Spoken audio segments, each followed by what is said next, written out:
Welcome to this week's edition of Black Authors Matter TV, where we interview the latest movers and shakers in the African American literary community. You'll meet some old friends, discover new ones, and stay abreast of the latest book developments around the country and even the world. So sit back and relax for the next 2 hours with Black Authors Matter TV co-hosts Gwen Richardson and Dr. Rhonda Lawson. Hello, you've reached Black Authors Matter TV, and it's December 20th.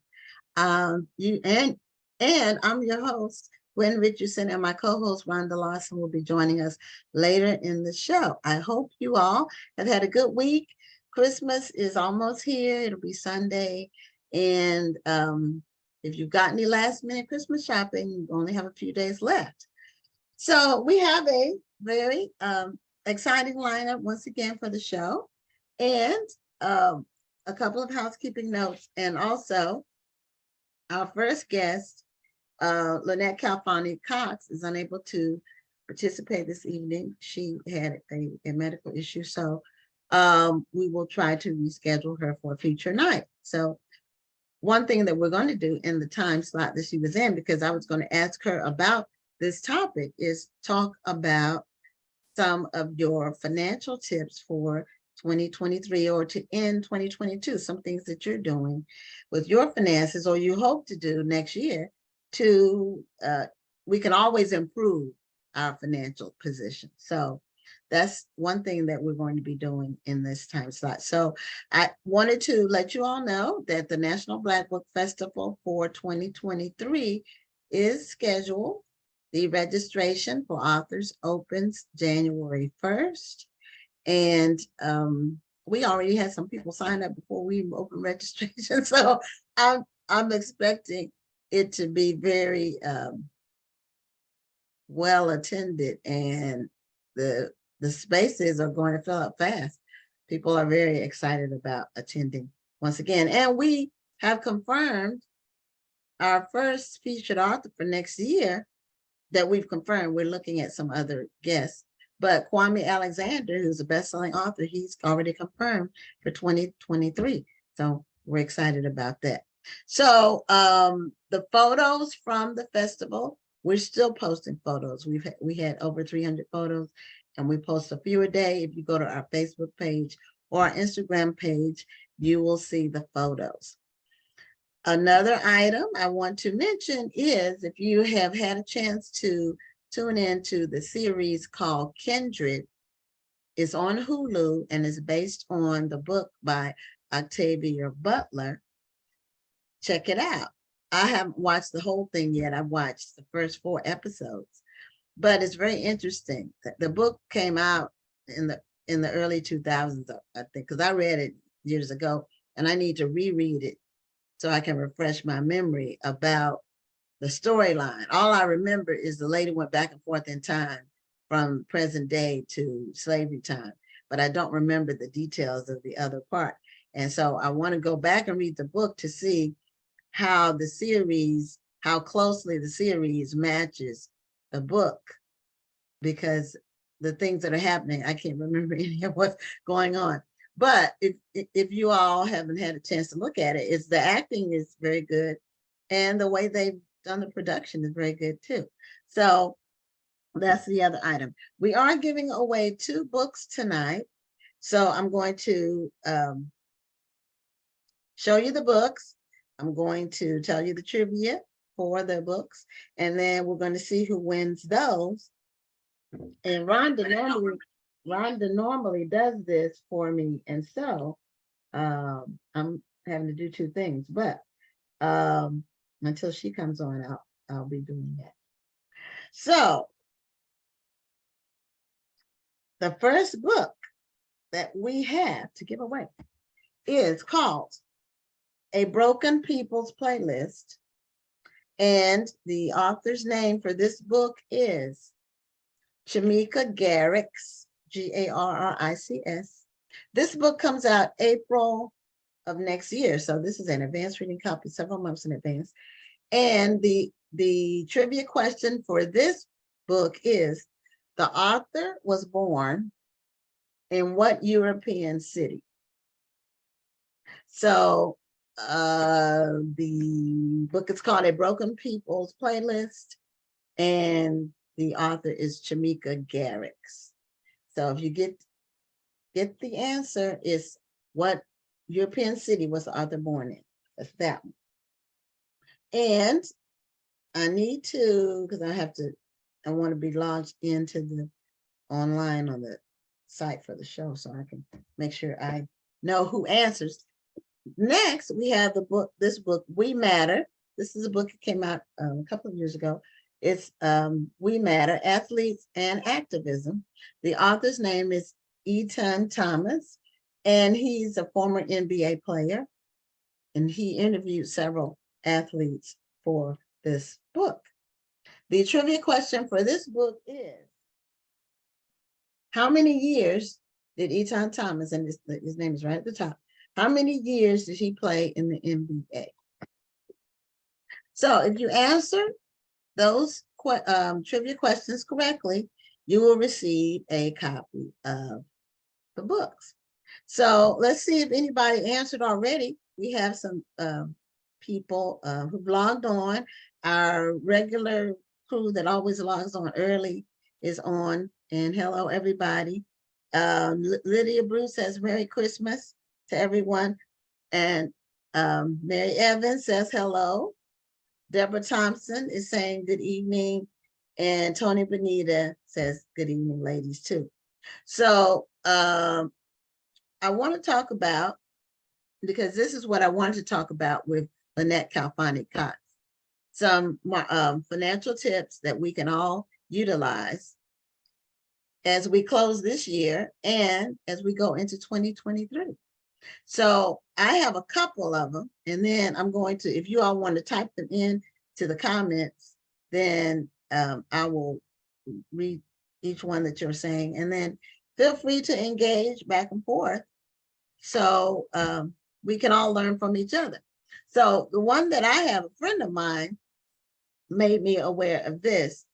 She said that if you all are paying a mortgage, if you make extra payments on the principal only, and especially if it can add up to 1 month's mortgage payment over the year. So you don't have to do it all at once.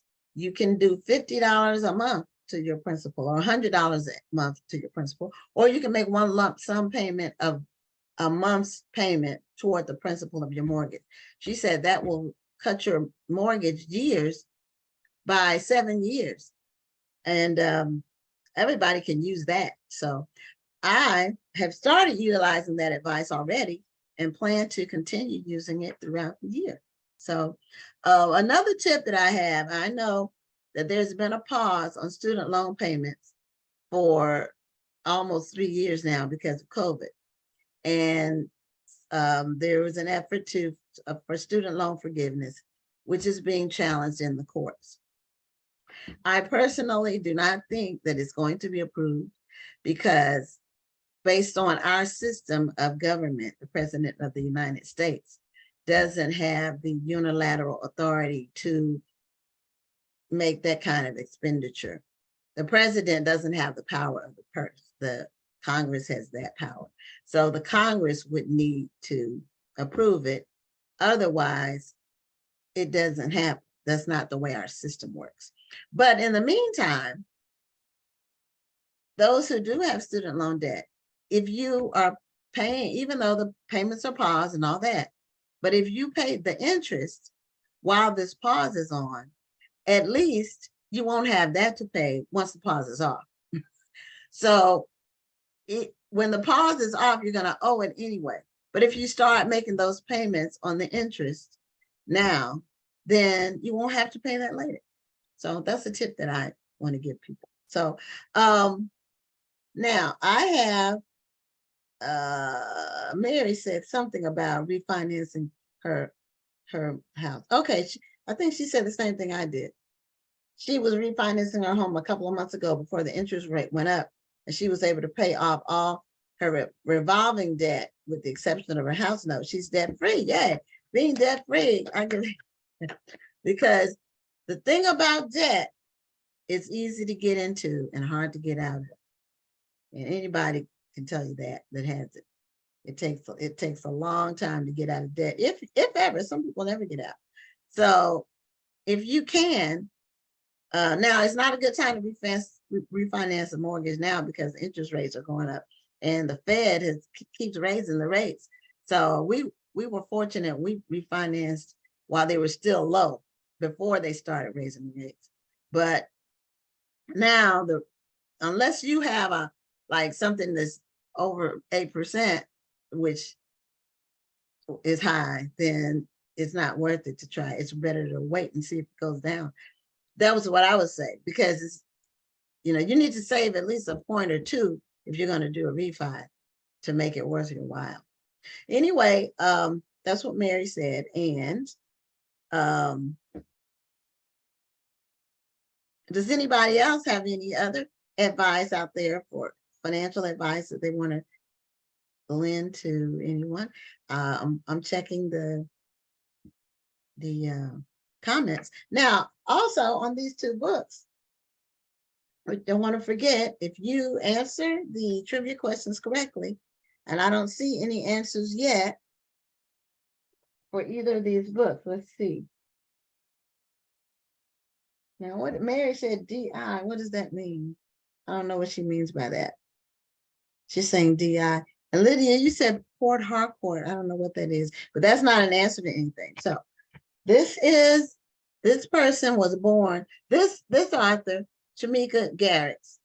She is Nigerian, and also one of her parents is from a European country, but we want the name of the city that she was born in. So it's in Europe. To get this book, I haven't seen an answer yet.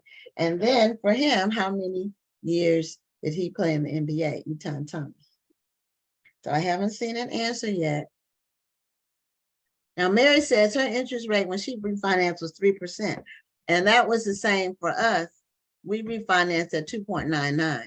And so we saved quite a bit in interest and had lower payments as a result.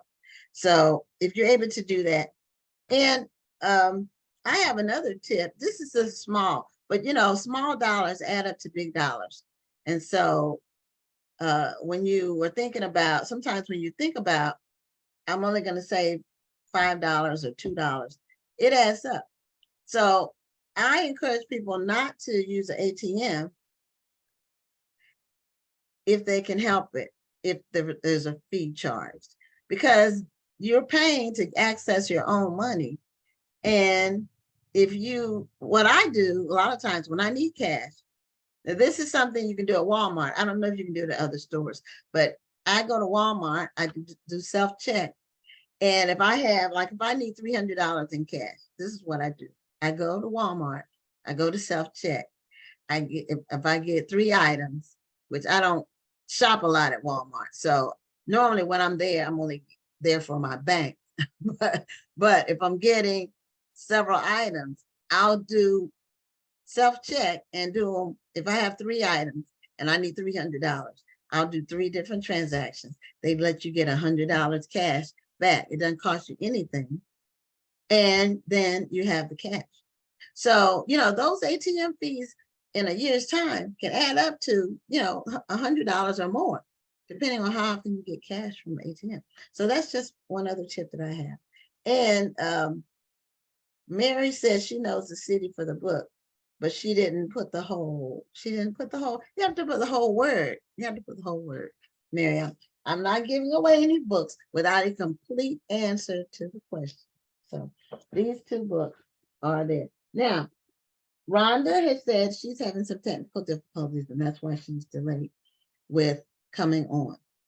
But what we're going to do in the meantime, our lineup tonight was Lynette Khalfani Cox. She was the first one, and she's the money coach. And then our second guest was Karol V. Brown.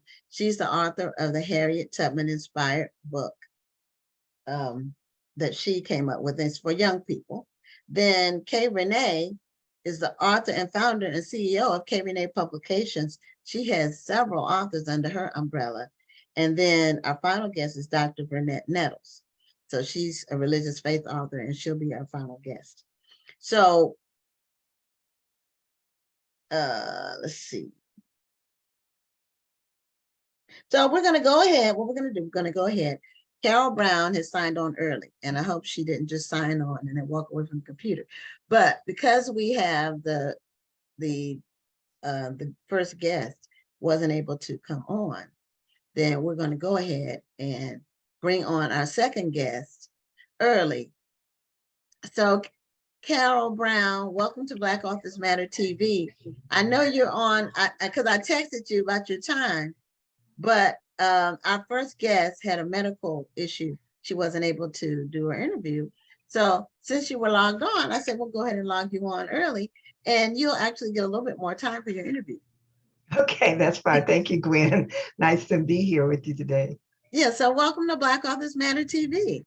Thank you. I appreciate the opportunity to share with you. And you have your t-shirt on and everything. I do. Yes, it's beautiful. Thank you. You're welcome. Now, your the book that you wrote is called The Harriet Tubman Way, an inspirational guide to self-love, empowerment, and legendary leadership for girls.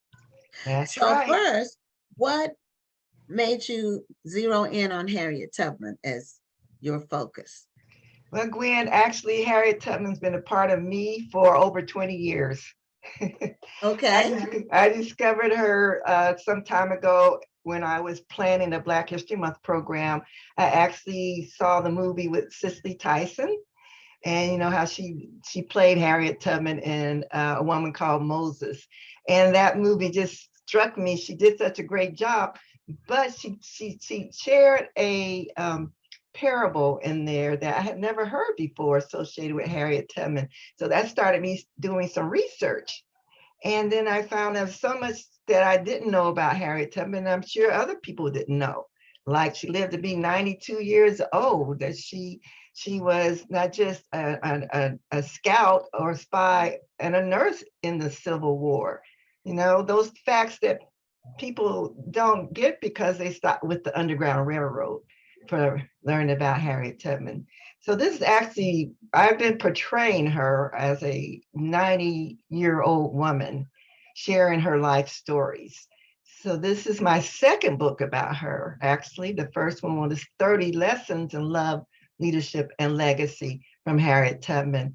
And so after becoming Harriet Tubman for so many years, traveling around, sharing her stories, answering questions, I just know her. I just felt like there were the books that I were reading were great for the history of what she did, but I wanted to share who she was.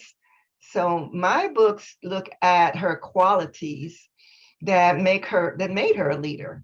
You know, I really fully believe that there was a love aspect there. She was someone who had to always serve and be a caregiver. And she was an outstanding leader. So I just had to share her stories in a way that people get more out of it than just the history of the Underground Railroad.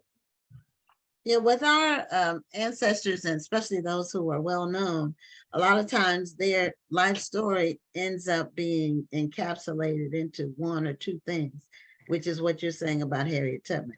With Martin Luther King, is the I Have a Dream speech for the most part. That's what everybody talks about and remembers. Yes. And of course, the fact that he was assassinated, and maybe the March on Washington. But there was a lot more to his life as well. And so I'm glad that you're digging into more details. Now, when you said you traveled around, were you doing one of those things where people reenact? I reenact her. Yes. Okay. So you were like a Mary Harriet Tubman actress. Did you do like the ones where it's a one-woman show, that kind of thing? Pretty much one-woman show. Although my husband James traveled with me and he sang Negro spirituals. So I did the storytelling, and then he would add some of the songs that were part of that period that For instance, it's one of the stories I tell about how they used to steal away to campfire meetings to have their church out under the stars. And so he sings the song Still Away to Jesus. And so that just adds some extra entertainment and historical factors to the stories. So yeah, I portray her. I speak as an elderly woman from the South, and start from when she grew up in Maryland, and until her end of her life was in Auburn, New York. So she, since I'm telling from the end of her life, I can reflect back to all of her stories. Okay. A lot of the information about her was also revealed in the movie that came out right before COVID. Mm-hmm. The Harriet Tubman movie. Right. And there were some things that were revealed in there that I thought I knew who she was, but I knew the bullet points mostly, like most people. Right, right. But from that, I did learn about her living as long as she did, which I didn't realize she lived to be 92. Mm-hmm. And I didn't realize she was a spy. I didn't Yes. realize that part in the Army, and that they portrayed that at the end. Mm-hmm, mm-hmm. Yeah, they sort of ended it there. So that's why I chose to select her as the older lady, because she did a lot even after the military time. And interesting, Gwen, I was looking at your books, and your book that you write about teenagers and how they need to be able to have their self-esteem. Well, basically, that's what this book is about. It's about self-love, trying to encourage young ladies to understand that how important it is for them to love themselves. And so just like you're teaching the self-esteem, that's part of what I'm teaching, using Harriet Tubman as an example. So I say there's no way that I could see that she could actually have done all that she did if she didn't first have love in her heart. She had to love herself first to believe that this little slave girl who was a slave, her parents were slave, her grandparents were slave. Why would she think that she could be free? But she did. And she held on to that belief. And that's what resulted in us knowing about her life now. So there was many little young girls, slave girls, that we would never know who they were. But Minty was her name, Araminta was her name at birth. They called her Minty. She was special in the way that she was connected spiritually, I think. I know she was. And that strength that she had from her spirit is what allowed her to accomplish all that she did. And so, yeah, there's many, many stories about her life. Like, for instance, during her military time, she was the first woman in this country to lead a gun raid. I mean, she actually planned it. She had a team of scouts, black men, all black men, and they took 3 gunboats with Colonel James Montgomery, was the official leader, but they had 3 gunboats, and they were able to go down South Carolina down in early morning in June after the Emancipation Proclamation, because before then, black men couldn't fight. They couldn't really carry weapons. Right. But at this time they could. And so Harriet and her men, they went down, they talked to the people around where the plantations were, and they took in 3 gunboats one early morning and took out all the Confederates' weapons and had them running for the hills. And they rescued about 800 slaves that day. So that's history about Harriet Tubman that people don't really know about, because they stopped with the Underground Railroad. And then she took the women who were newly freed and never had to take care of their families, because they didn't have any resources to do that. She taught them how to run businesses. So she had women come into her cabin at night, and they would make root beer and pies, and the women would sell it to the soldiers. she had women cleaning the soldiers' uniforms and making money that way. So I see her as a woman who was a businesswoman, and she has so many qualities that show that she was a great servant leader, that in my book, I bring those out. That her communication skills, her networking, if you think about the Underground Railroad, that was networking, and so I just have fun sharing a different look about Harriet Tubman with people so they can find out so much more that we all can learn from her.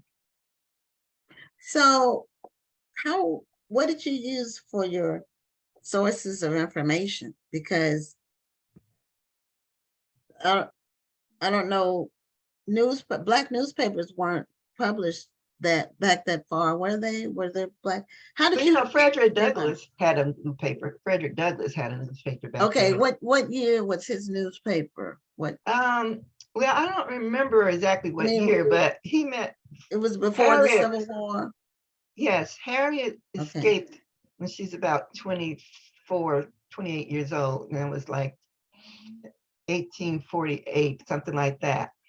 The war started about 1860. She met Frederick Douglass and John Brown. Actually, Frederick Douglass brought John Brown to her home in Canada. And but fortunately, a lady named Sarah Bradford actually sat down and interviewed Harriet Tubman. And she was in her older age, her 80s, and she took her stories down and she recorded her stories. So all the books that tell her stories were basically from that resource. However, since then, in the last 10 years or so, there have been historians who have done more thorough research and looked at other documents and history books and other people's writings that mention Harriet Tubman. So like Frederick Douglass and like William Steele. William Steele was in Philadelphia, and he would write down the names of all the different people who had just newly come free. He was portrayed in the movie. Yes, he was. And so there were his records, there were Frederick Douglass records, there were records from people on the Underground Railroad where Harriet Tubman stopped and brought people through. And so there are a lot of records about how to get the whole story of what she was able to do. Do you know who, well, it's probably more than one person, but do you know when or who? I'm not trying to stump you I'm just asking a question based on the time period of Harriet Tubman. Who's, and it's been a while since I looked at this history myself, details of it, but who started the Underground Railroad? Like Underground Railroad was always there. As long as we were here trying to run away, we were running away. So it may not have been called that, but it was a network for escaping. Yes, and it was people deemed that before Harriet Tubman. Long time before Harriet Tubman. Yeah. Very well established organization. They even had their own stationery, I understand. Well, they helped a lot of people. And just when you see how their plans and strategies were portrayed, where they would have false bottoms and wagons and false, cellars, false walls in homes to hide. And people had to go through a lot to be slaves, but they had to go through a lot to not be a slave too. They wanted to escape. There was a harrowing, they would have to go for extended periods of time without food, and you were always afraid you would be caught up until you got into the free states. And then they had the law where if you were caught in the free state, you could be brought back to the South and re-enslaved again. exactly. And that's why as of about 1850, before the war, they had that fugitive slave law. And so Right. Harriet Tubman would take people all the way up to Ontario, Canada. Right. Mm-hmm. Right. So Yeah, a lot of people think she was in the Deep South, but she was in Maryland. And so she went from Maryland to Delaware to Philadelphia, New Jersey, New York, and then on over to Ontario, Canada, St. Catharines, where she spent a lot of part of her time. She would take people there. She was able to rescue her brothers, all her brothers, and her parents, as well as many other people. She had 4 sisters. 3 of them were sold off before before she was even grown. And her one sister, Rachel, she tried 3 times to get to Rachel. And I tell a story of how she went back for Rachel 3 times, but she was a determined person. And I have a chapter that says, always have a plan B. So her plan when she went back, which actually was her last trip, she went back for Rachel, but Rachel had died and she wasn't able to find her 2 children. So there was a family of 5, a parent, 2 parents, and 3 children that she took back instead. So she would take anyone who was willing and ready, wanting to go and be free. And so that was her last trip. yeah, that they portrayed that in the movie about her sister not want to go. And her sister wouldn't leave her children, right. they were separated and she couldn't. And so she go back for and then wasn't able to get her. Right. Rhonda, are you gonna talk? You don't have Hi, your sound Rhonda. on. I didn't want to interrupt. This was a good conversation. Oh, well, that's okay. We took a place. So this is Carol Brown. Hi, Rhonda. Carol, About I'm the sorry. Harriet I've been Tubman having way. technical difficulties for the longest, but I did appreciate that you pointed out that she was actually in Maryland. I live in Maryland, and I was actually able to go to the area where she lived, and they have a beautiful mural dedicated to her out there. And it's a 2-hour drive, but once you get there, it is so worth it. It looks like she's actually coming out of the wall and she's encouraging you to come with her. And so when you mentioned that she was in Maryland, I got excited about that. Yes. Because, I think that's a piece of history that people don't realize. Right. And it's actually 2 national parks for Harriet Tubman. One in Maryland in Dorchester County around Cambridge, and one in Auburn, New York, where her rest of her life was as after the war. And in Auburn, their home is open up for tours as well. And that home is actually the building that she established as a home for Black folks that didn't have any place to go. She had a homeless shelter. How many people knew that? She never stopped. She never stopped working and helping people. Now, did she have a love life? Oh, yes. Okay. She had a well, love tell us life. about that. Well, interesting enough, in Maryland, where she lived, there were a lot of free Black people there. And she actually married John Tubman. She was about 24. He was free. And she married him as Araminta. But, she knew that when people got free, a lot of people, when they go up north, they change their name. They change their name to a free name. Right. So I tell a story. I don't know if this is actually the truth about it, but I say she felt like she was almost free. And so she was married to a free man. She was almost free. And her mother should have actually been free because her mother should have been free years before, but she wasn't. So anyway, she changed her name to Harriet. And that's how she became Harriet Tubman. Okay. They didn't have any children. Okay. And that was, and then when she left, she couldn't tell her husband because he would try to stop her. He didn't believe that she needed to be running away. He was free and she should be happy being there too, but she wasn't. She went back about 2 years afterwards to get him, and he had found him another wife. So that was the end of that relationship. That was in the movie. I was just going to say the same thing. That was in the movie. Right.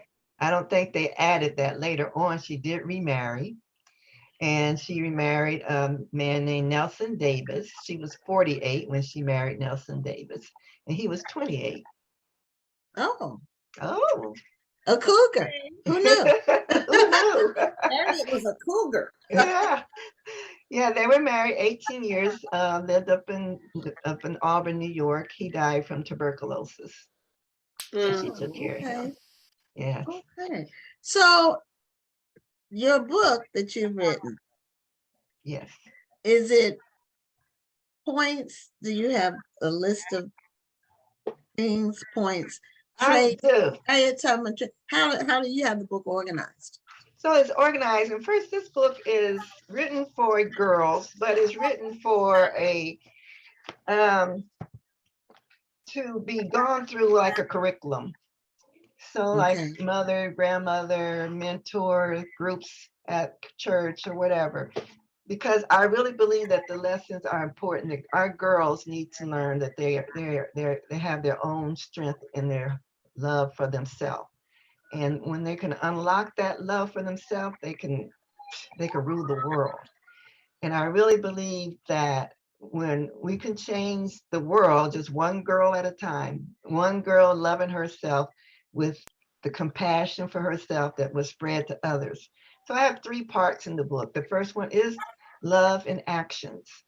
So Harriet Tubman's love is what took her out of her life of being a little cozy wife of a man who was free.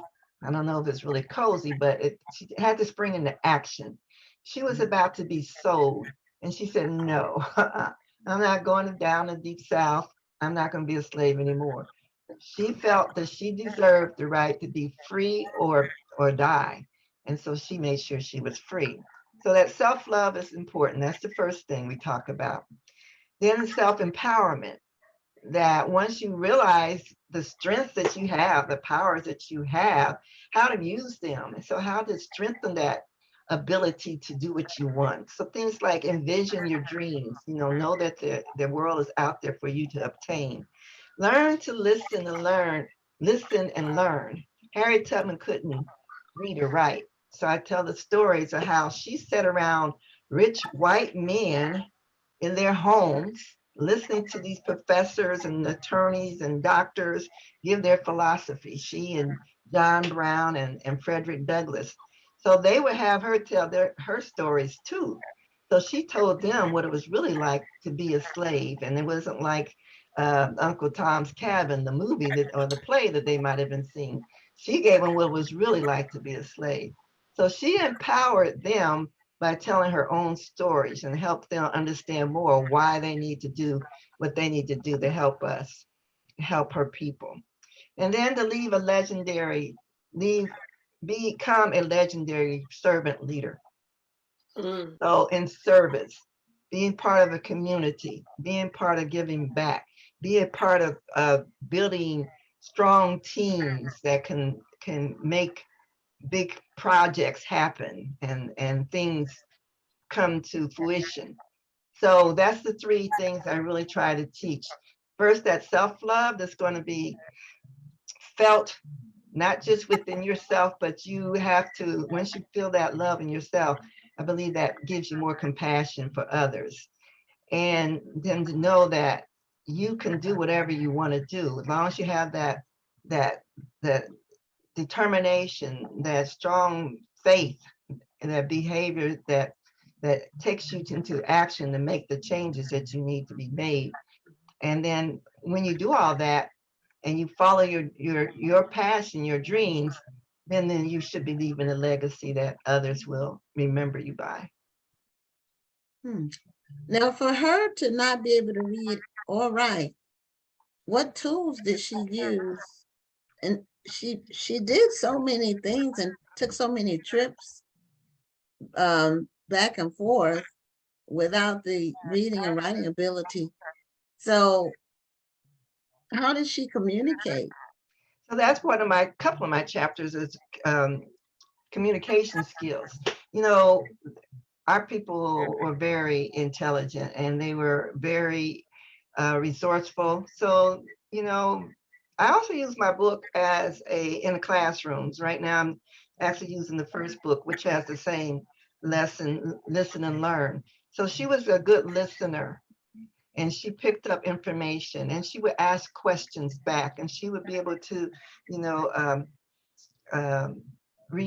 say back what was said to make sure she understood. Our people communicated in songs. So they use songs to communicate. So the song "Still Away to Jesus," if you heard that song, it could mean that there's a meeting in the woods that's secret, and that you want to pass the word around. It would go through the grapevine. And so it would pass from word to word. She tells the story of dictating letters, and knowing that if she sent a letter back to someone back in Maryland that she was coming to get them, that it had to be coded. So I have a story of she sending a letter to a gentleman, and knowing that it was going to be read by the postman, she had put code words in there so that he knew what to do to communicate to her brothers that she was on her way back to get them. So she was very resourceful. Really interesting. So to be resourceful to do as much as she was yeah, able to do as much as she did. And she was good with her money. She always, and that's another one of my chapters. And I also, in my book, I have quotes from famous people. And so the quote on the chapter of money is actually "Make money work for you." That's chapter 25. And let me see who I quoted there. When I quote, I also include at the end of each chapter some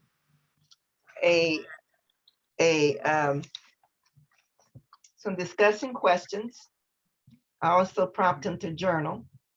And so in chapter 25, "Make your money work for you," money is not the only answer, but it makes a difference. Barack Obama. So I quote a lot of different people that the girls and people might know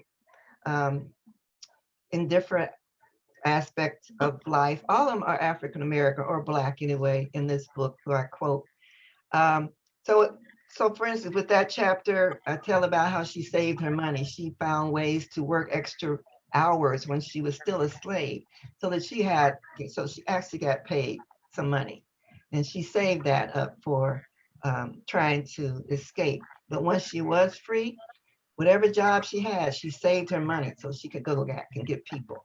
So this chapter, it teaches the importance of knowing how to manage your money, how to make your money work for you. So I have the reader research terms like interest rates. What's compound interest? What are stocks? What are bonds? And so this is why I said the girls need an adult to go through it with them so that they can actually put these things into action and journal and learn the concepts. Well, there's some adults that may be able to definitely use information as well. Oh yeah, this book is for girls of all ages. Yes, because a lot, especially the concept of compound interest, some people just don't understand what that means. Right. And especially when you have a large amount that you borrow. Yeah. For example, a car, a house, or student loan debt. Right. The compound interest is what the killer is, because it is daily in most cases. So you're paying interest every day on the outstanding balance. Right. And so that should be taught in high school. Exactly. So people can know what they're going to be doing in life as adults. Because all adults are going to get in debt at some point. It's very few that. That's a part of life. Yes. Every once in a while we're going to get into some debt. It's how we handle that debt is what counts. Right. But what I like most about what you're saying, though, is that there's so much more to know about Harriet Tubman, and there's so many lessons that we, even now in this present day and age, can learn from her. And like Janice Kearney, she is one of our regular viewers. She said, "Thank you for sharing new information about Harriet Tubman, who we thought we knew." That's the Right. power of new books written on previously written about subjects. And so, yeah, there's a lot of information about Harriet Tubman, but to know what she was able to accomplish and how we can learn from her even in today's age is something that something that we should really look at, because Right. it's not just about, most people think, okay, she freed the slaves. Right. Yes. She did bring And some that's slaves to freedom, but the other things that she was able to accomplish um, is huge in and of itself. Even if she never led anyone to freedom, the other things that she was able to accomplish are things that we can learn from. Definitely. Definitely. Yes. now it seemed like she had a calling similar to Martin Luther King, and I mentioned him earlier, but she Yes. seemed that she just had a calling on her life, Mm-hmm. and she was hearing this small or loud, still voice Yes. that was driving her to do this. And she seemed to be fearless with it in a time when fear was understood and used as a weapon to keep control Yes. of the slave population. Yes. Yes. So, Yes. She was remarkable. Yeah. She was a woman to study. As we study a lot of women leaders who have done remarkable things. Well, if you put her in this time right now, she would be one of those remarkable women, and she still is. And we were just blessed that her stories were recorded so that we are able to have a glimpse of who she was. A lot of people don't realize that the book that was written for her was circulated so well that she was invited by the Queen of England to come to her Golden Jubilee. But she was in her 80s. She even sent her a shawl. And it's actually her shawl and her Bible is in I haven't been to the African American Museum in in DC, Washington. but that shawl is a gift from the Queen of England to Harriet Tubman. Who was the queen at that time? I think it was Victoria? Isabel. No, Was it was Victoria. Yeah. I'm about to say okay. it sure wasn't Queen Elizabeth. No, it No, wasn't Elizabeth. she lived a long time, but I not think that she was her long. grandmother. Yes, yes, yes. But So, Yes. we've been mentioning the book throughout the interview, but excuse me, not the book, but the movie. And knowing what you know of Harriet Tubman, what was your opinion of the movie? And I ask because so many people criticized the movie because they didn't feel that it was really based on history. They felt that liberties were taken, but I think that's with every movie. that's what every movie, liberties It were is. taken, but to bring her back on the big screen, I was so thrilled. And I think Yes. Cynthia did a fabulous job. She was, I know people debate because she was an American, but that's okay. You picked the best actress to play the part. I agree. Harriet Tubman was only about 5 foot tall. So Cynthia was just the right body type, about the right skin tone and everything. And she's an excellent actress. So I love that. There were things in the movie that I said, I don't know why they did that, but that's all right. It should be like the movie I saw with Cicely Tyson. It should be enough to spark your interest to go research more.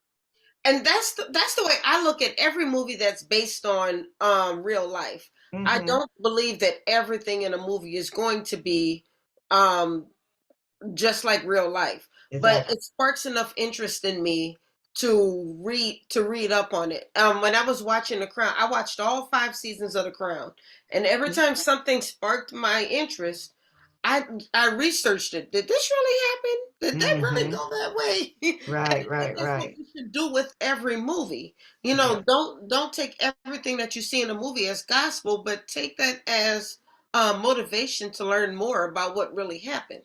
Yes, exactly. So yeah, their stories were a little bit different than what I understand the way. Like they had her, like her husband wanted to go, but he didn't. He never did want to go with her to north. Yeah. So that was one thing I noticed.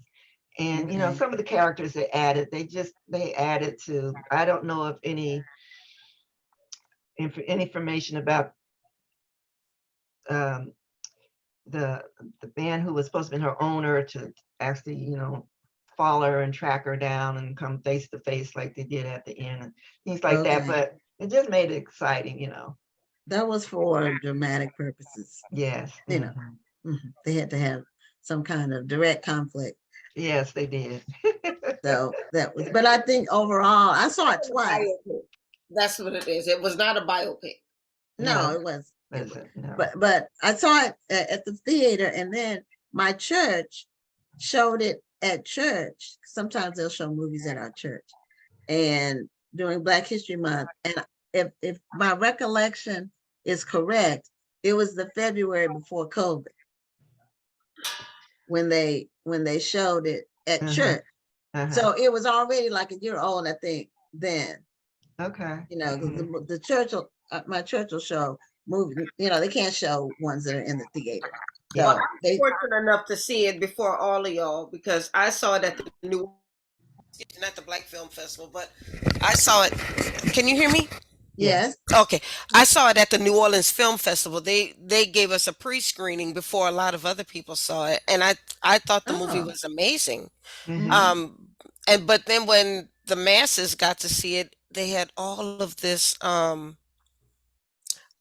criticism for the movie, and I think it took away from what the message of the movie, and for us to learn more about Harriet the woman. Yes. Yeah, I loved the movie. I really did. Yeah, you're always gonna have criticism when you do something that's biographical, or even if you do something that's not biographical. Right. Some people just like to nitpick. But based on, I'm trying to think of another movie in a theater about a Black historical woman. There's one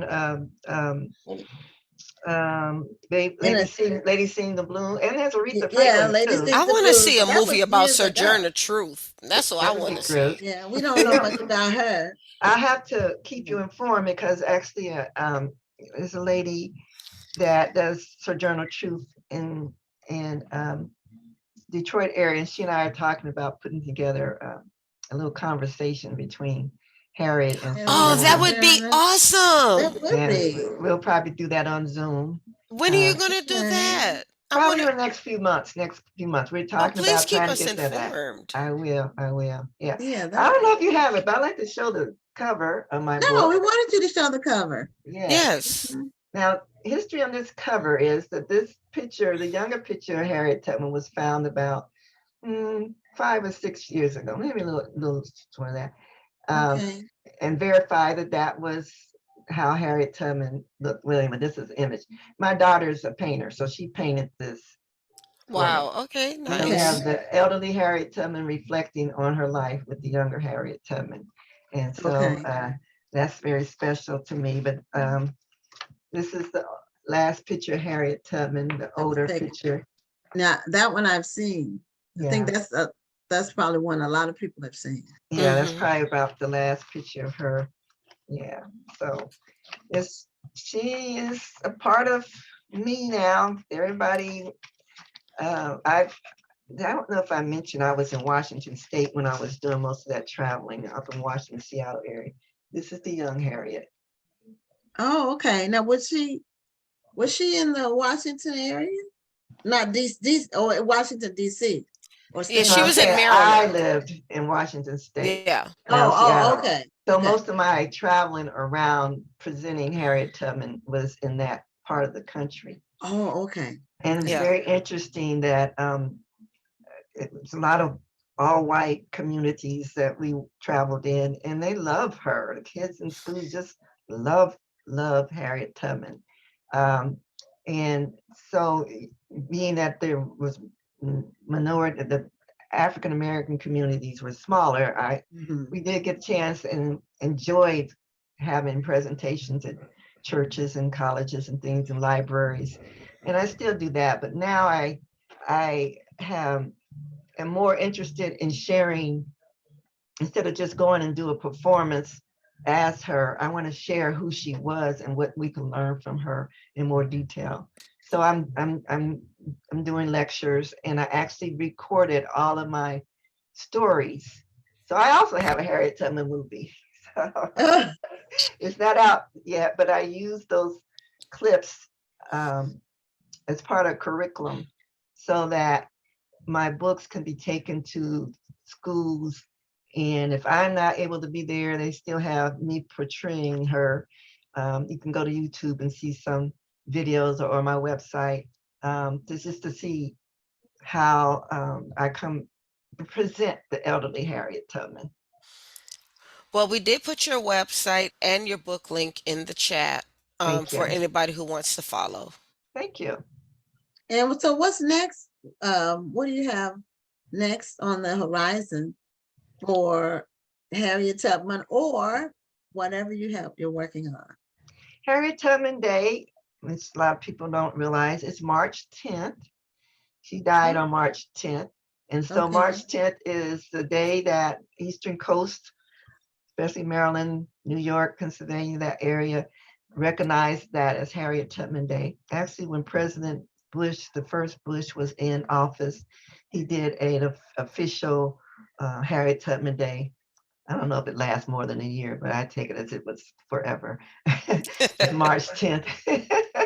Okay. And I am using my book and my platform to launch my Love and Action movement, the Harriet Tubman Love and Action movement. I'm glad you asked, because that's all about teaching girls around the world to love themselves. And as we get that strong self-love, just think about all the social problems that are going to dissolve when you can have a room full of women and girls that all love themselves and respect Yes. themselves and respect each other. You won't have all the drama that we might hear, cat fighting and then, that's my man and you got my man. That won't happen, because of, if we really understand how important it is to have that love and appreciation for yourself, and that generates into love for others, as we realize that we're all one, we're all Yes. one. And that's my vision, is that this platform helps me spread that message, and that we see so much more of our young girls recognizing their strengths and their rights for be respected, their demand for be respected and cared for, and treated equal.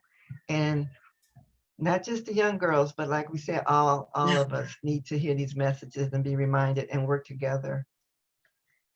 That's what's next.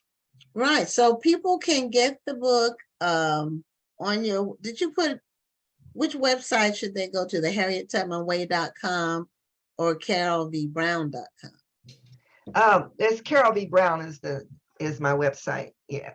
Okay. I think there is a link to the HarrietTubmanWay.com, which takes you right to the page for the book. Oh, okay. All right. Okay, wonderful.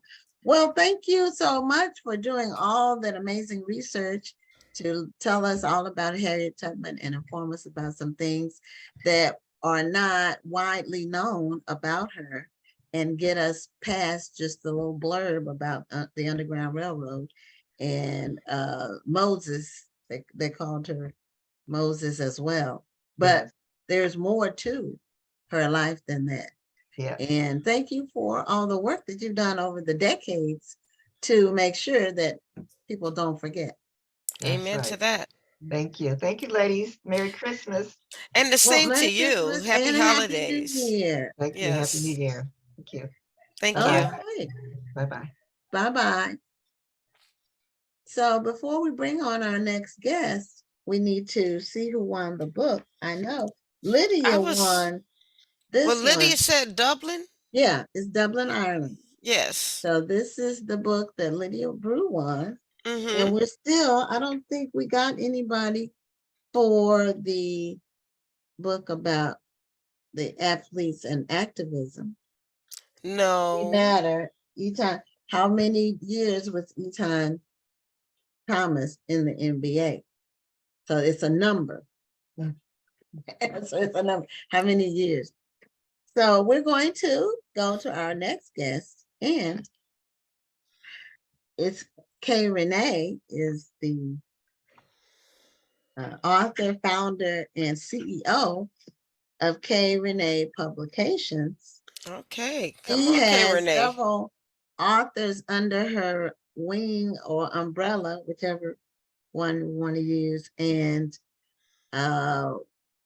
we want to know, how did K. Renee get started with her publishing house and being an author, and how many authors you have under in the fold and all of that. So welcome to Black Authors Matter TV. Oh, you need to unmute. There you go. Hello, I'm here. Hello, hello, hello. All Welcome right. to Black Authors Matter TV. Thank you. I'm glad to be here. I'm glad to have you. Yeah, we really, I have been seeing the K. Renee Presents for quite some time. And then one of your authors, Shay Davis, contacted us about some marketing for one of her books. And I said, well, we need to get K. Renee on the show. She has, so how many authors do you presently have under the K. Renee Presents umbrella? Presently it's roughly 46. Wonderful. That's a great number. Yeah. 46. It fluctuates up and down. We were at 51, but some contracts ended. But we're growing. And so we have a lot, even submissions. I don't take submissions between November 15th and January 6th, only because we try to get ready for the holidays. We regroup, try to go through some training and classes, the authors, and bringing in some editors just to talk about, writing skills and things of that nature, and things you should and shouldn't do when writing, and, just trying to get them ready for the new year. Do you have a preference on the types of books that you accept? I try to stick with, I try to stick in the genres that I know that I can help them in, but I am trying to move the company. So when I say move the company, I'm trying to move it upward. And so that means we're going to have to try to move into other expand a little bit. Exactly well, what are those genres? We have urban. Okay. I do have Shay is an erotica author as well, but she does most of that independently, because I do allow my authors to release independent books. Yes. But urban, romance, street lit, I will take erotica, those types of genres. Okay. And those are actually pretty popular, not genres. There is still a pretty large segment of the reading population who wants to read urban lit or street lit, or street lit, or what am I trying to say? Erotica is what I'm trying to say. Okay. Erotica, yeah. Yeah, street lit or erotica. And they shouldn't be left out of the conversation. And I know some people are like, well, I don't write that type of fiction. Well, if you don't write that type of fiction, then you're not the audience that that these authors are trying to reach. Right. Exactly. Yeah, for a long time, that was an invisible audience. Right. And some of the earlier urban lit people sort of tapped into it and made it recognized. And then the bigger publishers started going after that market. But they seem like they're not in that market as much as they were. I think they went to and this happens in publishing. They paint a broad brush and they go too far with stuff. They don't realize that there's a range, there's depth. There's just not, there's not just two people that can write it. There's many people with many stories and many angles. Absolutely. Many storylines. So they have a tendency to they still want to put us in a box, even though absolutely they try to pretend like they're branching out, but in the long run they lose interest and Yeah, the things come and go. That's why it's important for us to have our own publishing houses, Right. so we have the control over our stories. That's Right. right. And I try not to interfere. And I think it's giving those authors that voice and that hand to say, this is your story. You write it the way you see fit. I'll give you guidance if you need that guidance along the way. I'll bring it. If I can't give it to you and feel like I'm leaving something out, I'm going to bring in a professional that maybe specialized in this particular set, or something that I can bring in to the table for you to utilize. So those are the things that we do here at K. Renee Publications. I try to give them that free reign to write what they want to write, because if I start getting into their story, then it no longer becomes their story. Their story, right? Right. And So then what basically made you're you making it your story. right? Exactly. I should And just what go ahead made and you write take the leap to be to have the K. Renee Presents? Were you an author first? Oh And yeah. then Mhm. how did you make the leap from being? Did you write under K. Renee or did you write under? I did. Okay. I was actually published, signed to a publisher when I first Okay. started. I was Okay. signed to Casey Mills. Okay. I was with Casey for I think about 2 years before we had the situation where our books came down. I don't know if you guys heard about that, but a lot of the authors in the urban industry, books came down due to some other issues. It was just a big mess. So Mhm. So when you say books came down, can you be more specific? they were pulled from Amazon. Amazon pulled the books for they had some stuff going on with one of the publisher, wasn't KC, but there was a publisher that was, they say, doing some illegal stuff. And so Amazon stripped a lot of the books from under this publisher and any sub companies under the publisher. So a lot of authors Oh. were affected. Mhm. Oh, so Amazon no longer carried them. Were they published through Amazon, or Amazon was just the distribution vehicle? They were published through Amazon. Okay, so Well, the they publisher put them through Amazon. Yeah. right. Okay, they've done that for some. I know they did that for some other authors that weren't Black.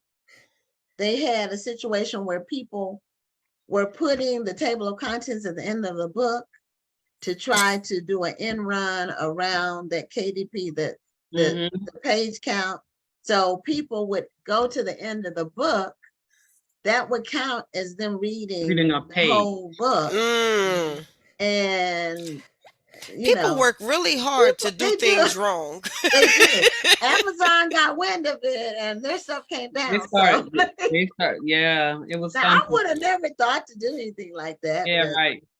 Well, I guess this kind of leads to the question I was going to ask. Is people have asked me, because I help people to write their books, but I stopped short of publishing their books because I didn't want that responsibility of publishing people's books. So with you having that experience, what was it that made you decide that you wanted to help people?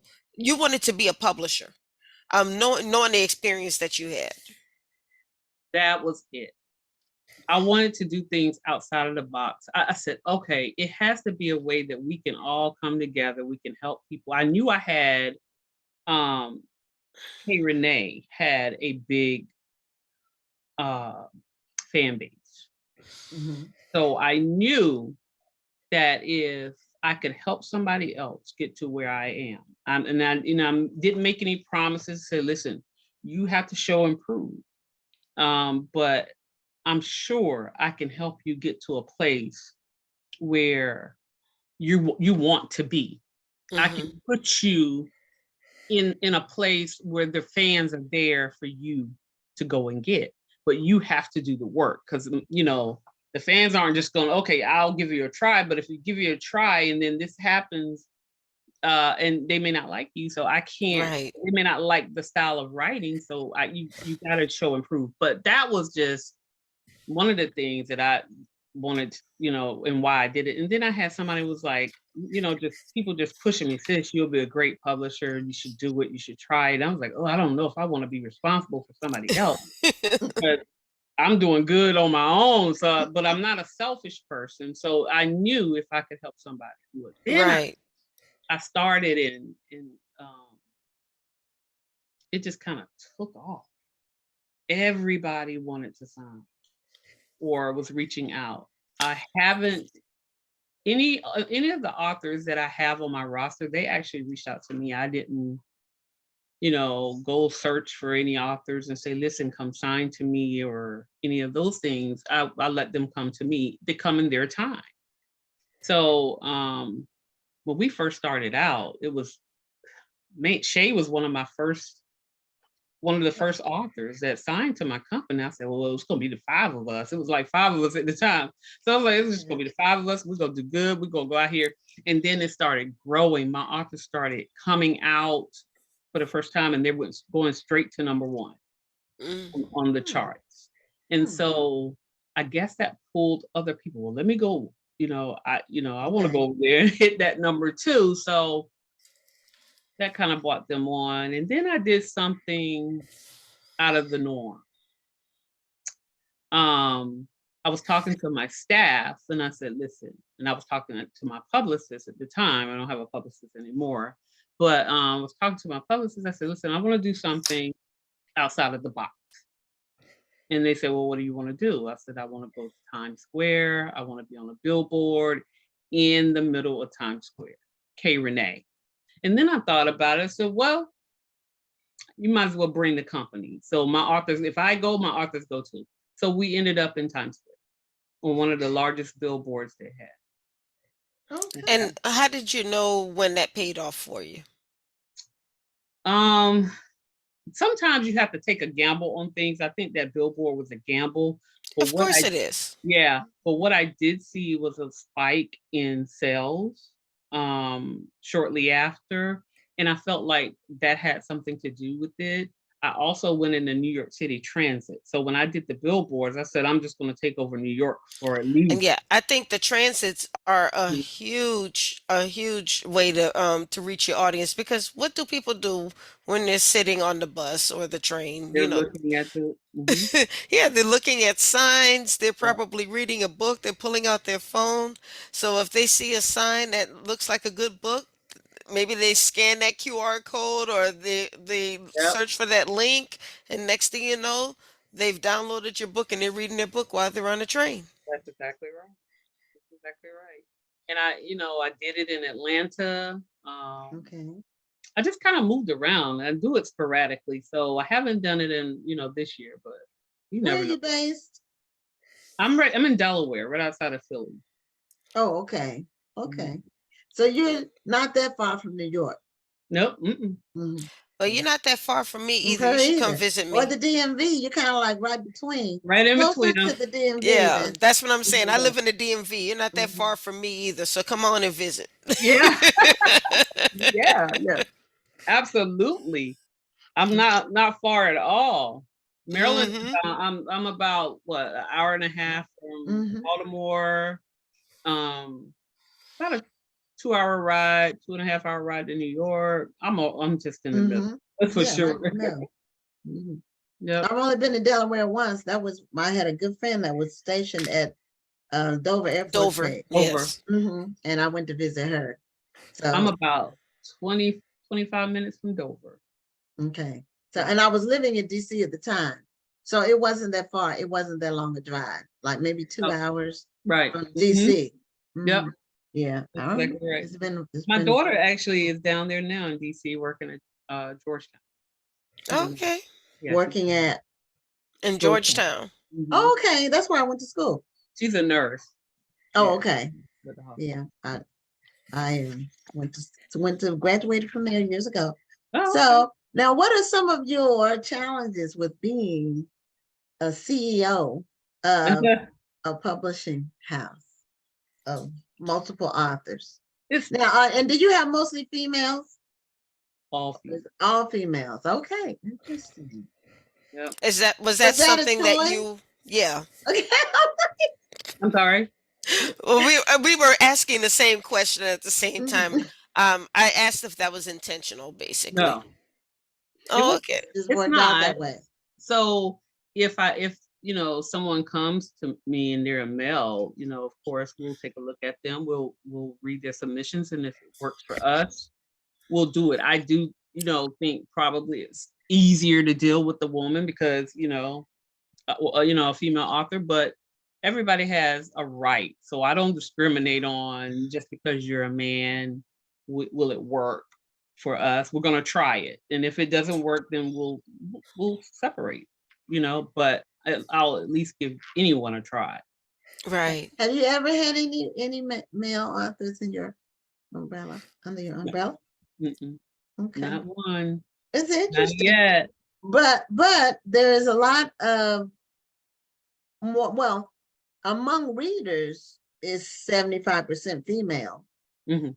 And among writers, I'm not sure of the percentage, but it might be similar. I don't know. I haven't Right. seen that stat, but Yeah. we tend to be more literate in terms of just writing and speaking, talking. We have more words. Right. The science Yes. says that We women always have got twice as something to many say. words as men do. Yeah. And that's scientific, actually. The science has been written on that. So what are some of the challenges of being the CEO of a publishing house? Well, I think it's just the dealing with the different attitudes of the women. It's not like they everybody's the same and they're going to give you the same uh the same attitude basically. So I don't have problems with them per se, and if we do have problems, I deal with them. I don't like drama in any company. Some companies, when you deal with attitudes that maybe clash, it becomes dramatic sometimes, and so I don't deal with that well. I'm one of those people that try to cut it off when I can, but I think for the most part, I've been doing pretty well. I don't really have any big challenges that I'm up against, except for the Gem Awards. I started a literary award show.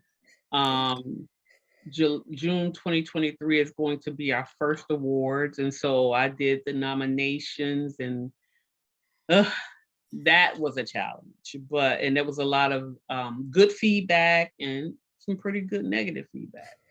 Because Now, are these for people under your umbrella? No. Or is this okay? So you have a nomination process and then Is- a voting process after the nomination. That's correct. Is it in the urban fiction genre, or It's urban fiction, it's romance, it's erotica, it's best publisher, best okay? promoter. This is our first year. We tried to come up with some good guidelines with it. Of course, and we tried to create a committee of different people, like authors, readers, publishers, so that we can have that rounded discussion on what the guidelines should be. And so we're going to grow that committee because I feel like there are so many people that we haven't reached out to, or that I think could be a good pull to be a part of the committee, so that we could bring in or make this grander, if you follow what I'm saying. So again, it's like a trial and error run the first year. Right. There are going to be issues and problems, and there are going to be positive feedback and going to be negative feedback, and we just have to take that. But that was a challenge, listening to the negative when we tried to do our best, and I'm trying to do something good for the industry. So it's not like I'm trying to stop someone from not being nominated.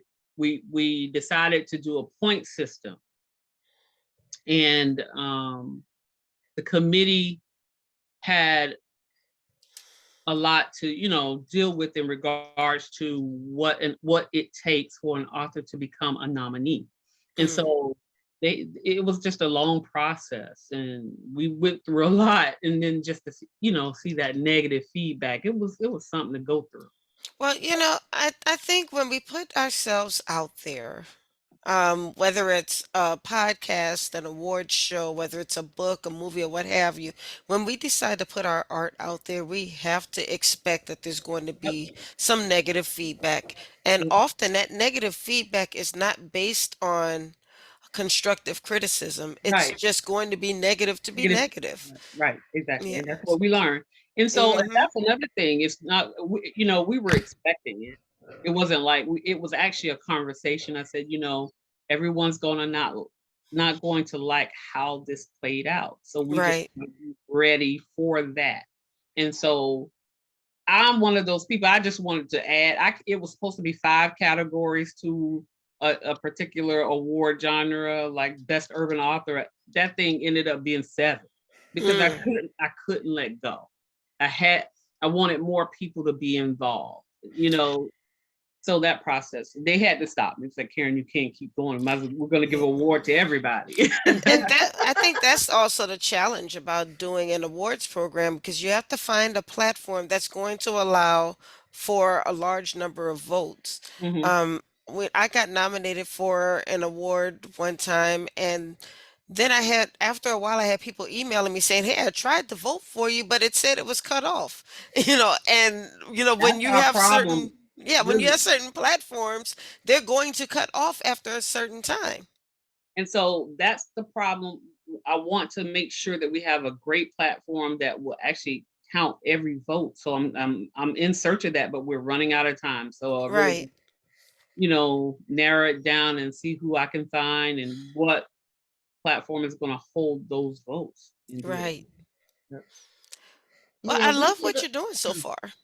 It sounds like you're on a mission. Now, when did you launch K Renee Present, the umbrella company? What year I, was it? I think that we started in, I want to say 2020, 2019, somewhere in there. Oh, But recently. yeah, recently. And Oh, in okay. 2021, I think I was the first publisher to open up especially an urban publisher, to open up an office. So Okay. I do have a K Renee Publications office here in Delaware. Okay. Wonderful. And how many books did you do how many books did you release in 2022? And then how many do you plan to release next year? As K Renee or K Renee K Publications? Renee presents that K Renee Presents. Oh Lord, I hadn't even done that count. one. But one thing that we're doing, since it's the holidays, is I came up with this idea to create this fictional city, right? So the name of the city is Winter Crest, and I created these settings inside the city. Okay. A hospital, a project, a law firm, a mall, Okay. such and such and such. And so then Okay. I assigned authors, I separated my authors, found out who wanted to write in the Winter Crest project. Okay. And then I separated them by law, like I put 5 authors in the law firm, 5 authors in the project, 5 authors in the mall, 5 authors in, just all over the Mhm. setting. And so since November 25th, we've released a book a day. Oh, wow. Yeah, I think we had a couple of breaks because we had to release some regular books, but it's called A Winter Crest Christmas. And that's the one that Shay is her Yeah. book. Yeah. Mhm. And so Shay was in the first setting. She was in the Carver condominiums, which is Okay. a high rise. And so it's a mix of authors, mix of romance, mix of urban, and it's been going great. Well, that's one thing when you're a CEO, you can, and I haven't had CEO, but I've been president or whatever, I've been over my own, captain of my own ship with Yeah. my husband, by myself first, and then with my husband. Now he's retired. So you can come up with some ideas, and then if you can execute, that's what I tell people. The ideas are great, but execution is what makes a difference between getting something done and not getting something done. Right. Right. Because a Right. lot of people are good dreamers, but they're not good at execution. And that the way you were able to think of that and then get it done and then come up with the idea to release a book a day. That's because that's ongoing pub. Yeah. That's, that's momentum building on itself. Right. Exactly. You're waiting on it. I'm the last one of the crew to release. So I release on December 27th. So you did them all on Kindle. They were all ebooks. Yep. And are they what did they sell for? The Christmas are all the same price? They're all the same price. Yeah, we didn't set anything any different. Most of them will be the same price, except for K Renee.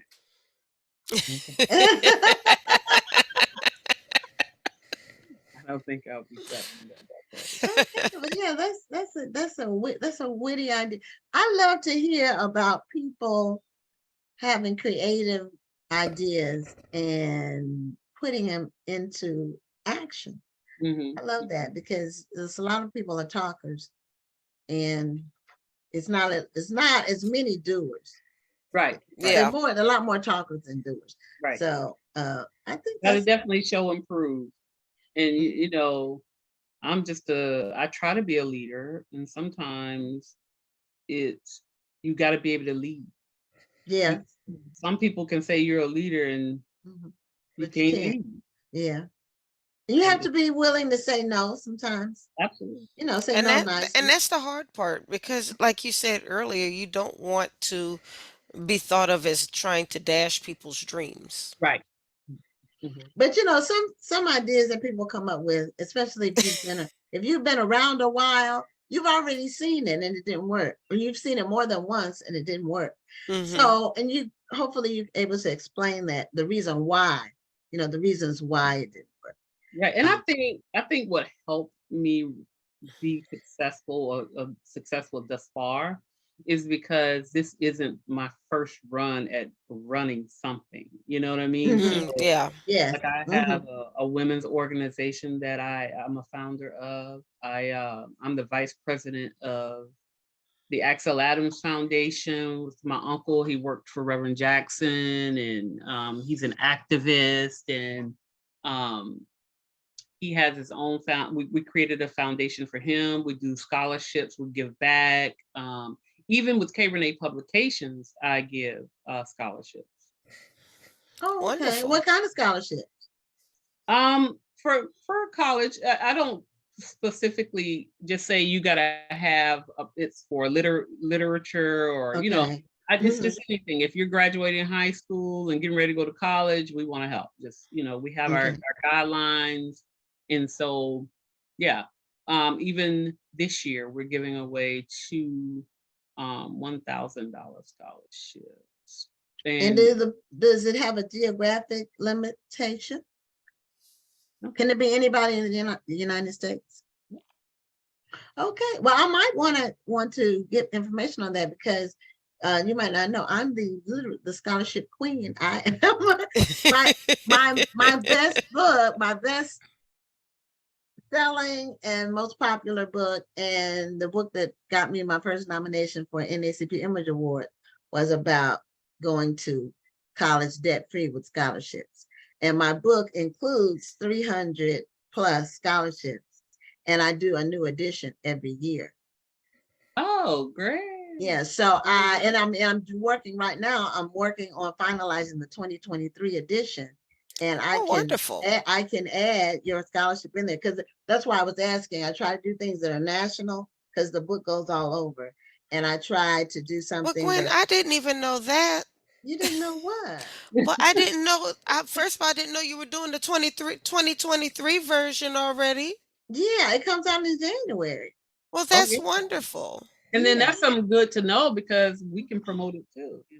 Right. We both do scholarships. I do an 8th and 9th grade essay contest, and I do a graduating senior scholarship. So we should all be supporting each other. Absolutely. Yeah, well, I need to put them in. And I know you did one, but I didn't see the parameters. I try not to do something that's local.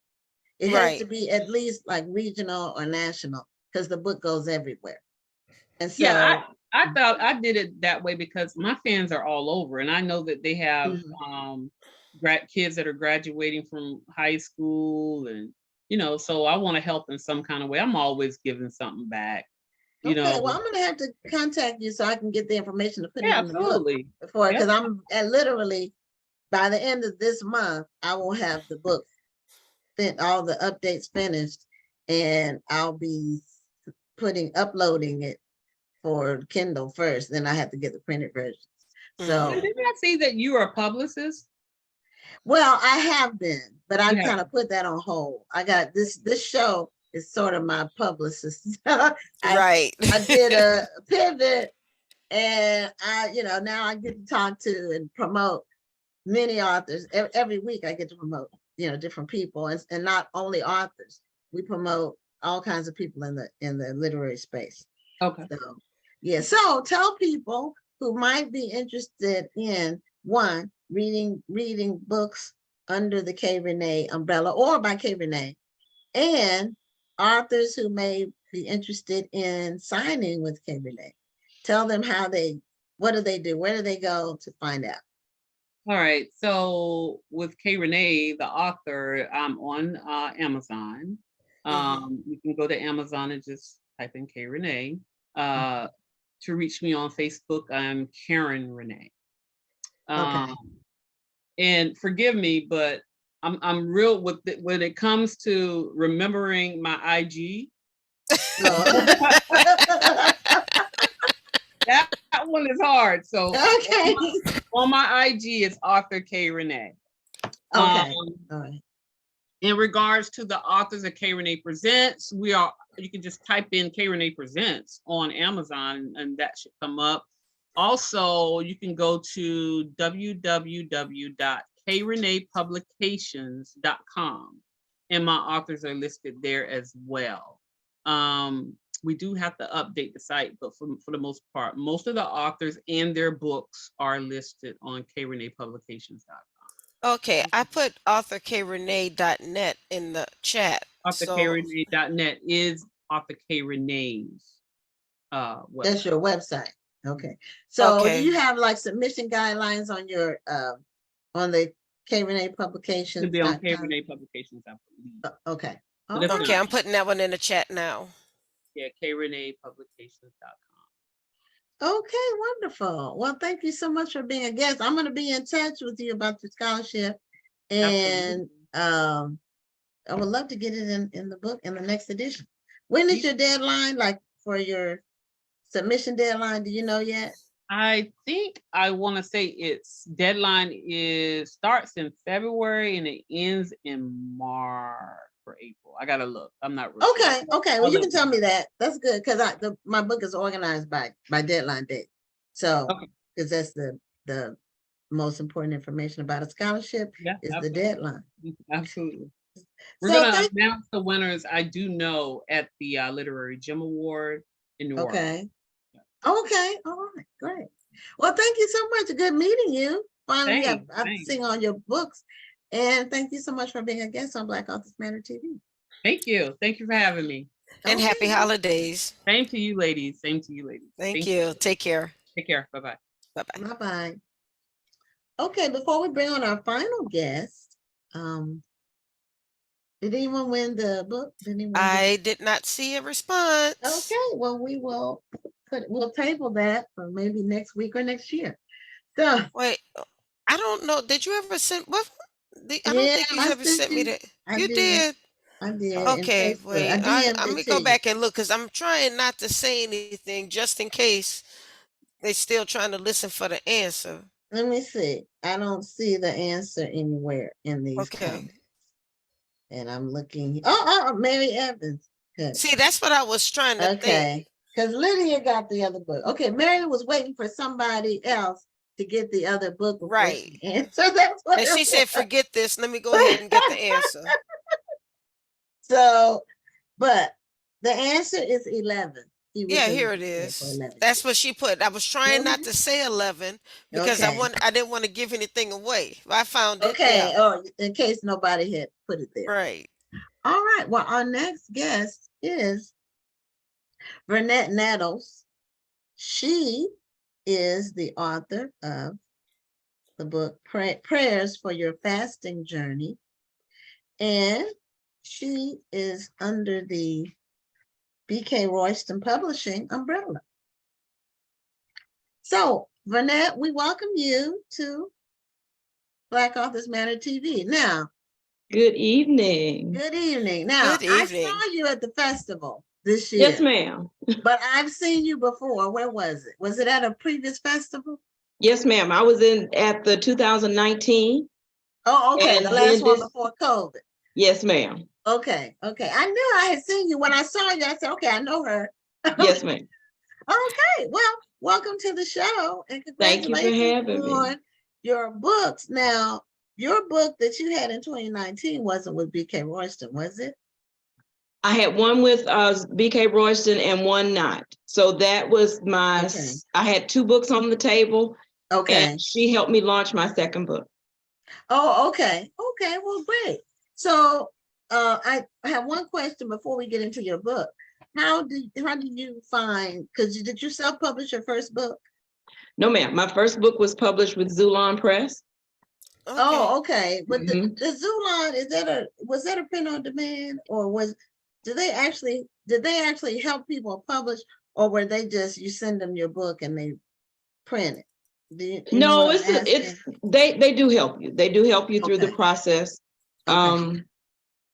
I think they're probably what we would call a hybrid. They Okay. receive your information and then they help walk you through the steps, and they do everything on the back end. You actually end okay. up buying your books from them from their print house. Okay. Mhm. All right. So the difference between Zulon and BK Royston is more, what are the differences? Just you don't have to be too super specific. I'm wondering more about when you go from one publishing house to another. Mm-hmm. The difference for me is relationship. I believe that I'm an educator by trade and by nature. And so Okay. I believe that as you are doing anything, you should be learning something. Mm-hmm. And when I work with Julia, she is willing to allow me to learn. She allows me to see to express my vision, and she helps me bring that vision to fruition. With Zulon Press, they really are more on the business end. They're very close to traditional publishing. I retain all of my rights to my material, but I don't really have the opportunity for conversation. So there were times when there was information that I just needed to have some clarity about, some information they sent to me.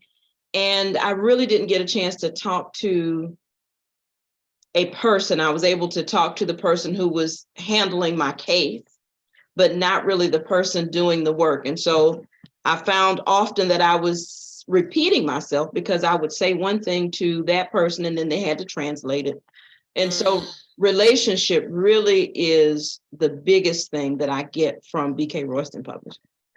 Okay. That's a challenge today dealing with companies overall, especially big ones.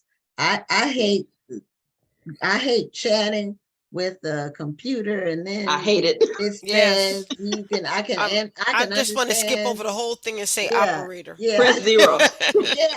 Yeah, or even on the computer chatting. They say I can understand simple questions or whatever. No, you can't, because my stuff is simple. It's complicated.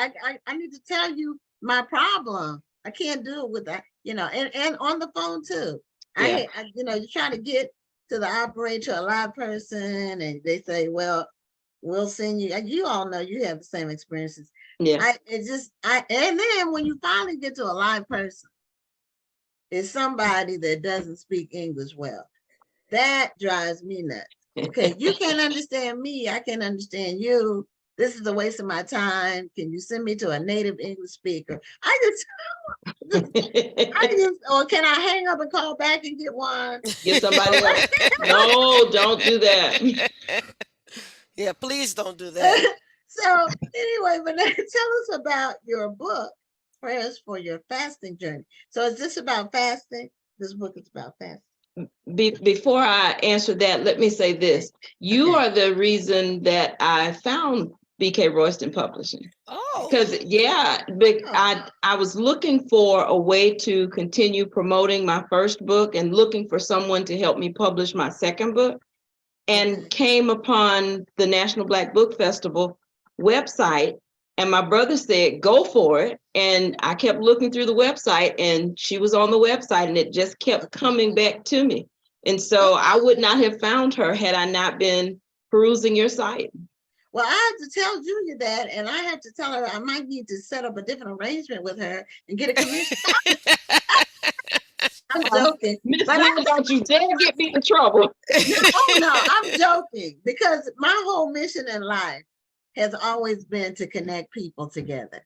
Yeah. To get people who need help with somebody who's professional that can help them. Absolutely. And I've always tried to do that. And I'm glad that I was able to do it without even being present, you know. Yeah. So I'm, you know, that's always been my mission. That's part of the purpose of this show, is to get people connected that have a similar interest, similar mission, people who want to read books of certain categories, people who are thinking about writing a book, you know, publishers or whatever people need in the publishing arena or the reading arena. That's the mission of the show, to expose people to people. So, so prayers for your fasting journey. Okay. Yes, ma'am. And that looks like it's a proof, is it? It is. It should. You know, for Amazon has the line through. They used to just put proof in the back, and your cover was clear. They recently started doing that thing with a line across it. Right. How I feel about it, but for years, because all of my books are published through Amazon KDP. So they just recently, in the last couple of years, started doing that line through the cover. The Prayers for Your Fasting Journey is not a book about fasting. It is a book of prayers. And so I don't want to talk about the fasting process. I want you to have some focus for your prayers during the process. You know, when I decided that I would fast, I'd spent a lot of time thinking, okay, what are we praying for now? What are we praying for now? But I felt like to have a focused prayer allows you to spend time in the prayer, in the prayer, to spend time praying, to spend time spinning off where you feel, what you feel about that scripture as you move through the process of fasting. So I talk very little about fasting. I talk about what the intent is. The intent is to draw you closer to God. It's to give you prayer time to focus on what your vision is. And a lot of people do fasting. Of course, there's always the Lent fast, and then there's the January fast where you're fasting for your vision for the new year. But there are other times that you can fast. And I don't want this to be a book that locks people in. I want you to be able to have a focus for prayer. I think that's awesome, because often when it comes to fasting, and I've been guilty of it myself, is we concentrate so much on, okay, I can't eat this or I can't eat that, and that we forget that, okay, while you're not eating this or that, this, as you said, is the time we're supposed to be getting closer to God. So this is when we should be working on our prayer life. We should be reading the Bible more. We should be working on ways to get closer to Him. But we're too busy concentrating on, oh, I can't eat meat all month. Right. And we spend a lot of time thinking about, you know, oh, I had some candy yesterday. Oh, I forgot and I had a drink, and so I guess I'm just not fasting anymore. That's not true. It's just like life. Life is about life happens, and there's a trip up in life, but you have to go back to the source. You go back to, this is what my purpose is. And with the many health challenges that we have these days, a lot of people feel like they can't fast because they're foods that they can't give up. I have to have breakfast. I have to eat lunch. I have to eat at a certain time. But if we think about the purpose of fasting, which is that drawing closer to Christ, I'm not going to say you don't have to give up food, because what you have to do is decide, what are you going to separate yourself from? What are you going to separate yourself from, even if it's temporary, so that you fill that space with seeking your vision, Christ's vision for you? What do you fill that void with? And a lot of times, there are a lot of things that I don't eat. Bread, I don't eat a lot of dairy, and that's half the things that you may find on a fast. So what are you going to, right? So, I'm halfway there. But what else do you separate yourself from? Is it television? Is it cell phone games? Is it gossip? What else are you separating yourself from? And I had a friend who decided that she would give up M&Ms for Lent, M&Ms and Coke. When Lent was over, she said, I don't really need M&Ms anymore. And so there are things that can transpire as a result of a fast if you allow them to work. If you allow God to work in your life so that he can reveal some things to you. There's some people who fast social media because it becomes such an obsession with somebody. Or TV. It's a rabbit hole. Television. That they need some separation just to reflect and restart, because it can be all consuming, especially with TikTok. With young people now, it has got them obsessed with it to where they, they'll be on it for hours. And part of that, well, especially for if they're kids, I attribute that to lack of parental hands-on direction, because a child should not be able to be on TikTok for hours and hours. Take the phone away. I mean, you have to be, as a parent, you have to be willing to do that and not be afraid your child's going to be angry. I mean, really, who's in charge? Somebody has to break it. And, maybe the answer could be the kid, but it should be. Parenting is not for the faint of heart. You're right. It's not. You have to be willing to make them upset and, tell them to kick rocks. You have because in the end, they'll appreciate it. Right. But they're a child. They don't know that, their minds a child's mind can't understand a lot of things. That's why God gives children parents. They're not raised, some animals are raised on their own. They come out of the egg, the egg hatches, and they go like the turtles, they just go straight to the water. Right. The humans aren't like that. They have to have guidance. And sometimes as parents, we may need to fast more often. Yeah, it can be. It varies from child to child. Yeah, it does. Each child is different, and children have different personalities, and you have to be able to. I only had one, but I had two stepsons that I helped raise. So, and they were completely different. One's a creative, and the other one's more mechanical and tech. So that's like a right side, left side brain. Left side brain. So yeah. So anyway, tell us about your first book. Oh, my first book. There too with you. I want you to get them both in. Well, there are 8 of them, Miss Gwen. Well, you said you had your first and your second. And in 2019. Oh. So in 2019, this was my first book. So you did 8 books in 2 years? Come on now. What year is this? 2022, right? Yeah. All you talked about was book 1 and 2. So I thought you only had 2. No, ma'am. I have 8 books. And so this is the first one. Okay. And Why Should I Be Bound? And the companion to this one came out this year, which is the Why Should I Be Bound prayer journal. But Why Should I Be Bound is a 30-day devotional. And there are excerpts of my life included, but really the book is about helping us see our lives and see that we spend a lot of time focusing on the issues and concerns of our lives instead of giving them back over to God. So, one of my favorite devotionals in the book is about the woman with the issue of blood. She, in the midst of all of the things that were going on, she touched Jesus and he knew her.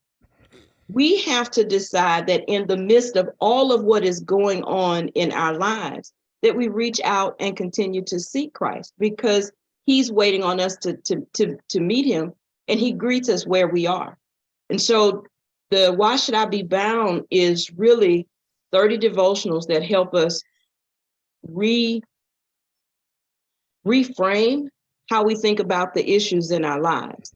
And the first book has scripture, the original scripture, the prayer, a place to reflect, and it has original poetry. The prayer journal just has the scripture and prayer, and then more places for you to reflect and write your own prayers about where you are in your life. Okay. Now, where do you utilize your books? Do you teach Sunday school? Do you do ministry work? Do you do workshops? Well, I used to teach Sunday school and I used to teach Bible study, Okay. but COVID really did interrupt a lot of that personal interaction. Mhm. And so I have not gone back to teaching Bible study yet. Now, I've actually been wondering about where I was going to go with my next steps in terms of my brick and mortar church ministry, where I go to church. I am in the place now that I realize with my books that I need to be more visible, I guess I should say, and begin to create opportunities where I can speak about the books and their content. Because your topics seem to be topics that would be discussed at a Bible study or Sunday school. That's why I asked, did you teach them? And COVID did do some interruption, but a lot of people now, just about every church is online. Right. Doing their, live streaming on Facebook or YouTube or whatever. And that wasn't being done before COVID. So not like it is now. Have been able to expand their ministries or just reach people where they are at home. Or like even when there's inclement weather, you can still have your teaching sessions right with the inclement weather, which there's some approaching. We're supposed to have below freezing weather here. Yes. In Houston, not continuous days like it was during the deep freeze. Thank God it's going to go up, but we're going to have a couple of nights. Oh, that's right. Yeah, we had the deep freeze 2 years ago. Yes.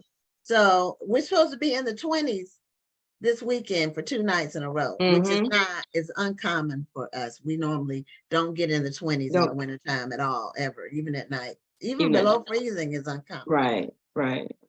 So, well, I don't know. I just need to see what below freezing is for y'all, because my mama called me. This is a number on the thermometer. Okay. It's not. I'm just making sure, because my mama called me talking about it's freezing outside and it was 65 degrees. Oh, well, no, I mean actual freezing. It's supposed to be 18. Then they might adjust it. One night it's supposed to be 18 degrees. The next night it's supposed to go up above like 35 or 36 during the day. So it's not like the deep freeze. We stayed below 20, like even in the daytime. That's why it was so right. Never do that. But it's supposed to be 20s 3 nights in a row, but then the day it'll go up, and then after that it'll go up to 60 again. That's that's our number. Well, no, that's not bad. It's 32 degrees right here over here right now. Okay. It's probably like 50 or high 40s right now. We're in Houston. Where you are. But in a couple of days, we're all getting ready for the. But see, this is why Zoom is a wonderful thing. It is. You can get this done. Yeah, as long as your Wi-Fi doesn't quit, as long as you don't have a power glitch, And one time we were doing something on I think it was on the festival, Rhonda, and we had a thunderstorm and the power went out. And my daughter told me to do, I forgot what it was now, but something on my cell phone.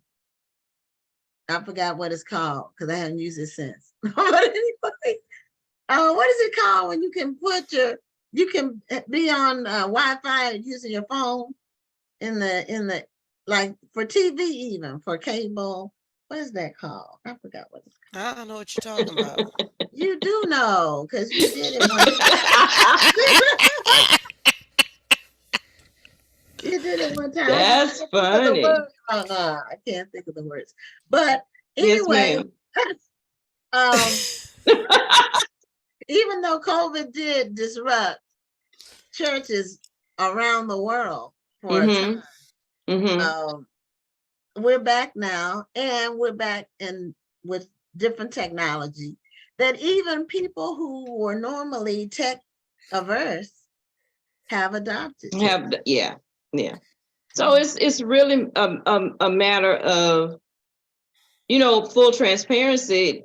Julia says, you have to talk about your books. And it's like, I got to talk about them some more. But you always have to talk about your book. Yeah. Well, especially with Why Should I Be Bound, a lot of that information is personal. And so a lot of times authors, and when I talk with new authors now, I remind them that once you publish your book, it's out there. You have to be able to talk about what you wrote. So you want to make sure that you can talk about what you put in print. Yes. And so that's a lesson for me and for those budding authors that I work with. And so now with inspirationals and faith-based books, you have to create your own opportunities to talk about that work. And that's my 2023 goal, is to continue to make avenues for what I believe is God-given word to be seen, to be experienced. Sometimes I read what I've written and I can't believe that I wrote it, but it helps me again when I read it, because it helps me remember that let it go. Give it to God. That's why that's the whole process.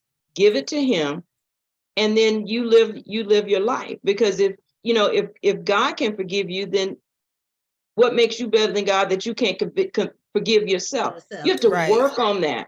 And that's a part of what is in the content of my books. And so I can have to continue to make avenues to speak about what's in them and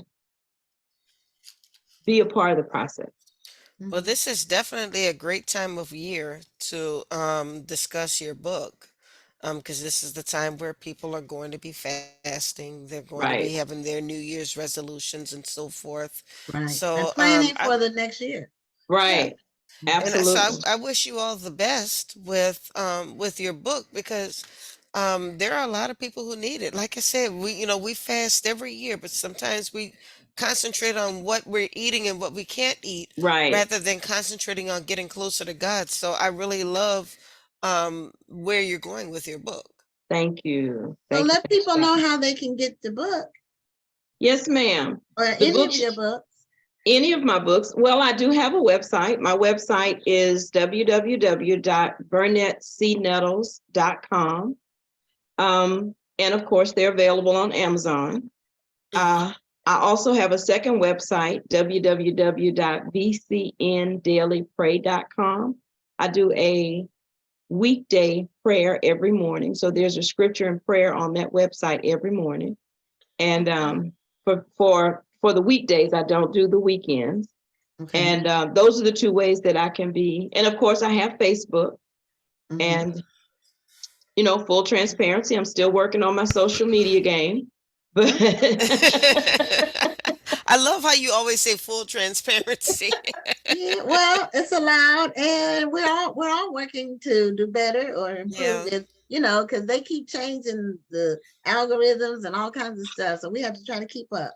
Right, So- right. All right. So what was that website again? It was www.vcndailypray. Dailypray.com. Really pray. Okay, I just put it in a chat for you.